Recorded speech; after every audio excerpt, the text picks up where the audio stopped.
കോഴിക്കോട് വളയം വാണിമേലിൽ ജനങ്ങളെ ആക്രമിച്ച തെരുവുനായെ ചത്തനിലയിൽ കണ്ടെത്തി. 19 പേരെയാണ് തെരുവുനായ ആക്രമിച്ചത്. ഷഹദ് റുമാനുണ്ട് കോഴിക്കോട് നിന്ന്. ഷഹദ്, എന്തൊക്കെയാണ് വിവരങ്ങൾ? ഷഹദ്, ഇന്ന് മാത്രം 3 പേരെയാണ് തെരുവുനായ ആക്രമിച്ചിട്ടുണ്ടായിരുന്നത്. ഇന്നലെ 16 പേരെയും ആക്രമിച്ചിട്ടുണ്ടായിരുന്നു.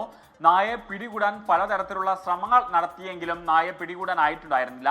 തുടർന്ന് ഇന്ന് രാവിലെ നായയെ പിടിക്കാൻ ശ്രമിച്ച ഘട്ടത്തിൽ വലയിലാവുകയും പിന്നീട് നായ ഓടി മറയുകയുമായിരുന്നു ഉണ്ടായിരുന്നത്. തുടർന്ന് അല്പസമയം മുൻപാണ് നായയെ ചത്ത നിലയിൽ കണ്ടെത്തുന്നത്. കഴിഞ്ഞ കുറച്ചധികം ദിവസങ്ങളായിട്ട് ആ മേഖലയിൽ ഭീതി പരത്തുന്നുണ്ട് ഈ തെരുവുനായ. നേരത്തെ സൂചിപ്പിച്ചതുപോലെ തന്നെ കഴിഞ്ഞ ദിവസം ആദ്യം 3 പേരെ കടിക്കുന്നു, പിന്നീട് ഉച്ചയ്ക്ക് 4 പേരെ കടിക്കുന്നു. അവരൊക്കെ വിവിധ ആശുപത്രികളിൽ ചികിത്സ തേടുന്നു. തുടർന്ന് ഇന്നും 3 പേരെ കടിക്കുന്ന ഒരു സാഹചര്യമാണ്. ഈ മേഖലയിൽ തെരുവുനായ ശല്യം അതിരൂക്ഷമാണ് എന്ന കാര്യം നാട്ടുകാർ പറയുന്നുണ്ട്. അപ്പോൾ ഇതിനൊരു ശാശ്വത പരിഹാരം വേണം എന്നുള്ളതാണ് നാട്ടുകാർ ആവശ്യപ്പെടുന്നത്. ഉന്മേഷ്. ശരി, ഷഹദ് റുമാനാണ് കോഴിക്കോട് നിന്ന് വിവരങ്ങൾ നൽകിയത്.